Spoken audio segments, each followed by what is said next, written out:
Alright guys, welcome back to Bankside Fishing. Regarding my last video, the PVA bag rig, I'm going to go into a lot more detail here. We're going to do another rig, but we're also I'm going to show you how to tie the PVA bag and how to set it up correctly to make it work efficiently. At the end of the video, we're going to pop it in some water again. It is a solid bag this time and not PVA mesh. I did that just for ease of video, but yeah.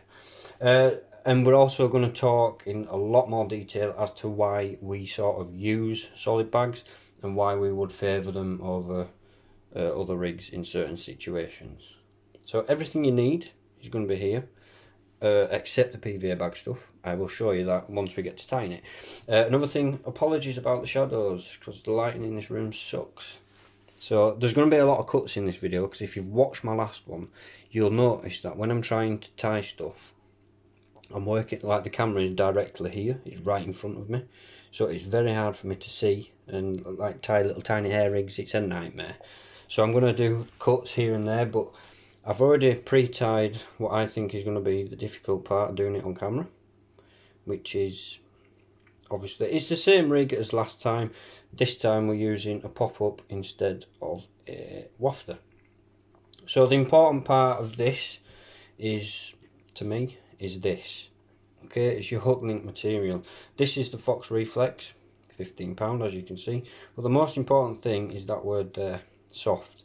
It needs to be soft to be able to fold up in the bag neatly, without, if it's too stiff it's going to be a nightmare. Also, inline lead, very important because you're never going to be able to get a lead clip into a bag. This is just an Avid inline lead, but what I find very helpful is these. Now these are bag stems, they're called solid bag stems. It makes it very easy to pre-tie rigs. So you can pre-tie a load of PVA bags while you're at home, particularly useful in this lockdown that we're in.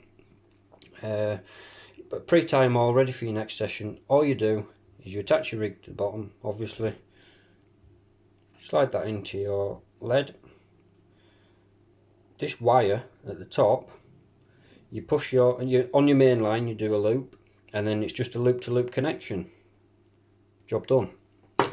And in this rig we're also using a split shot because, like I said, I am using a pop-up instead of a wafter. So hook choice is a beaked point Ridge Monkey, just again personal preference. So we're going to start with a knotless knot. Now if you've watched my last video you've already seen this bit, so feel free to skip along.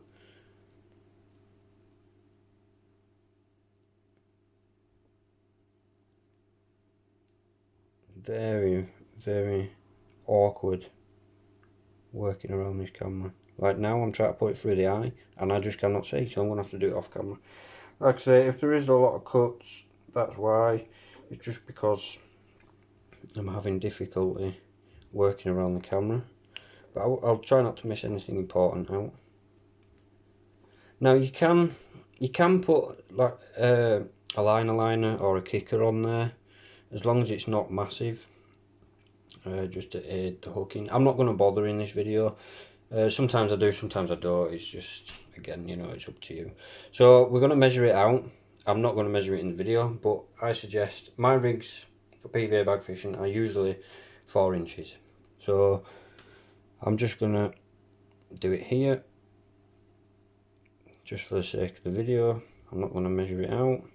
I'm going to fold that over, and in the last video I didn't talk and it was all done with subtitles, which are a bit of a nightmare. We're going to get this loop here, I'm going to twist it. Okay, bait and needle makes life a lot easier. Go through and then pull it through. Try make a big loop because it makes it easier attaching to the lead, because again it's attached to the lead using like the loop-to-loop sort of thing.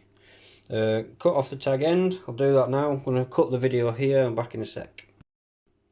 Right, so we've got rid of the tag end. Only thing to do now is add split shot. Now this is an enormous, I think it's an SSG, I can't quite remember, but that is just for demonstration purposes. Now obviously, because it's a pop-up, this is going to sort of dictate the height that you're going to be fishing really.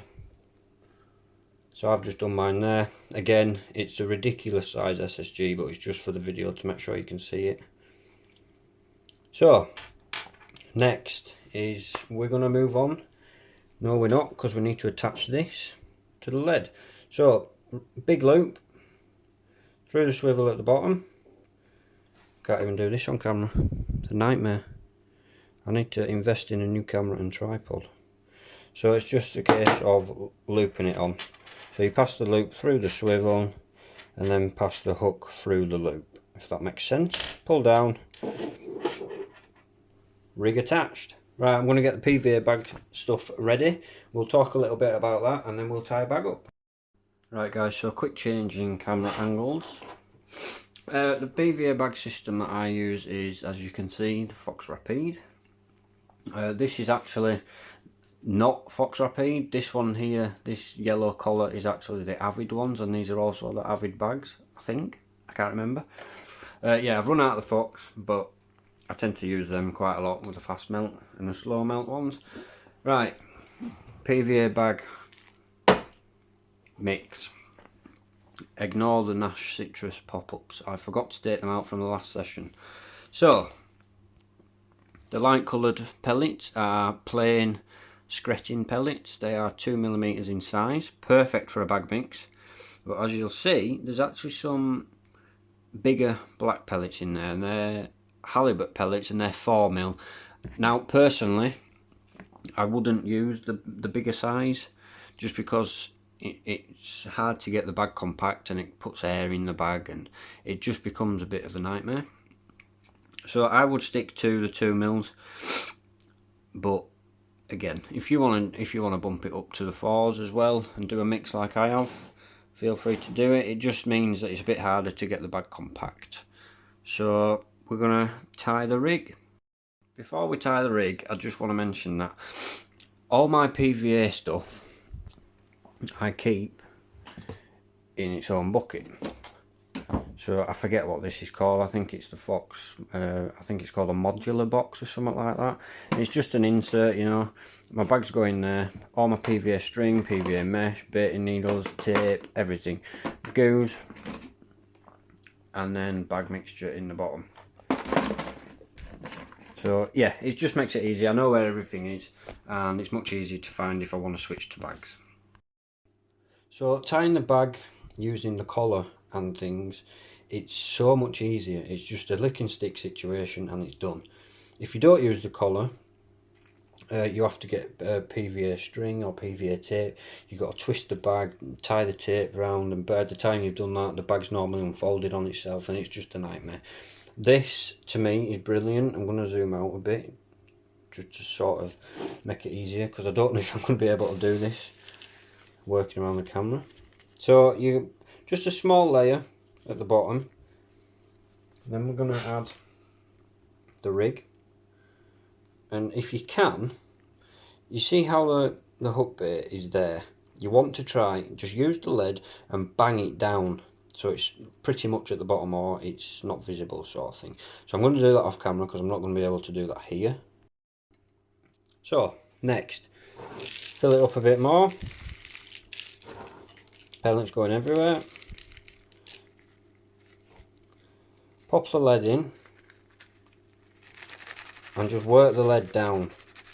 Now you don't want to bury it completely at this point. You can still see a bit of the lead sticking out the top, so we're just going to top that off with a few more pellets.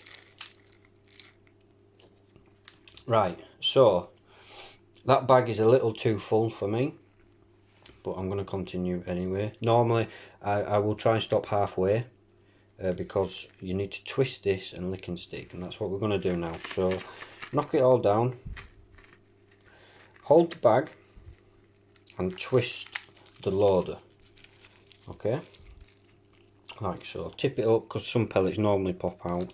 So this bit now that is around the collar, we need to lick this bit. So I'm going to do that now.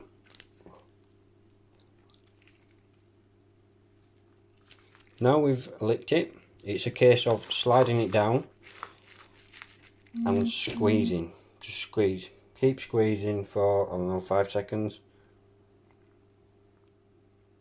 That'll be stuck now. Right, so that is stuck. Yeah, nice solid. Right, let's make it aerodynamic. Get the corners, push them in, get the pellets out of the corners. The inside of it, lick that bit. Once you've licked it, pull it back and stick it. So just hold it again. Same on the other side, just repeat the process.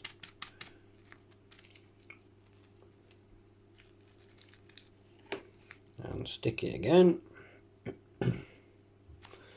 Right, so that solid bag, compact, aerodynamic, gonna fly through the sky.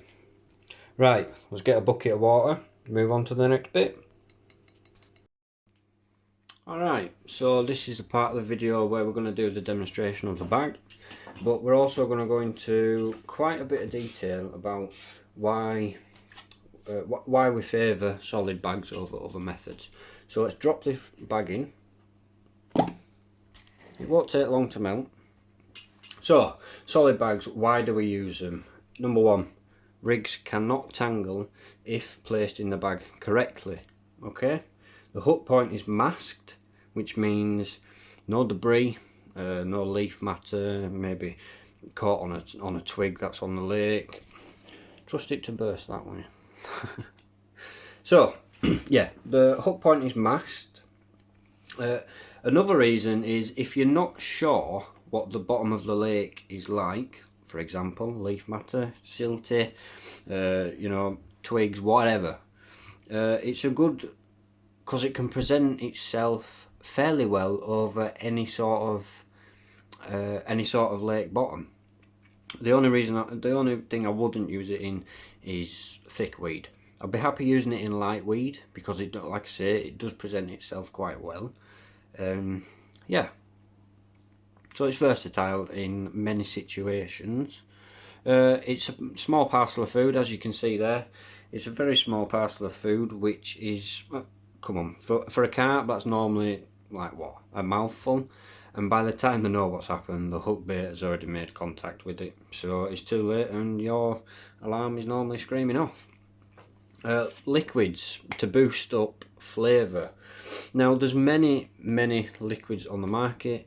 99% of them are now PVA friendly. Obviously just check the bottom.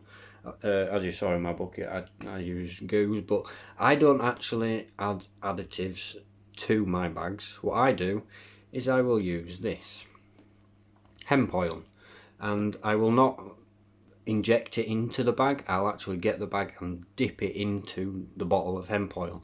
The reason for this is if I'm fishing a deep lake, the hemp oil slows down the melting time. As you saw on the video just then, it does not take long for these to melt. So yeah, I dip it in hemp oil. It extends the life of it considerably. I can't say that word at all.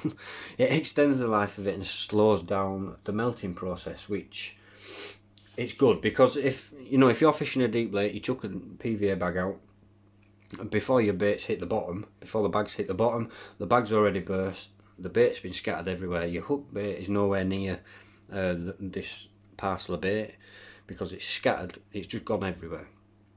And for all you know, your rig might now be tangled.